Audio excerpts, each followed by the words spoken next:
It is my opinion that you do not really understand the concept of banking. All the banks are broke. Bank Santander, Deutsche Bank, Royal Bank of Scotland, they're all broke. And why are they broke? It isn't an act of God. It isn't some sort of tsunami.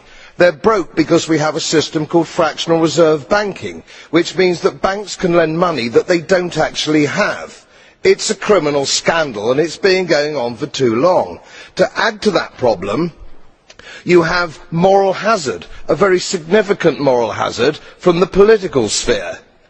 And most of the problem starts in politics and central banks, which are part of the same political system. We have counterfeiting, sometimes called quantitative easing, but counterfeiting by any other name. The artificial printing of money, which if any ordinary person did, they'd go to prison for a very long time. And yet governments and central banks do it all the time. Central banks repress the amount of interest that rates are, so we don't have the real cost of money. And yet we blame the real retail banks for manipulating LIBOR. The sheer effrontery of this is quite astonishing. It's central banks that manipulate interest rates, Commissioner.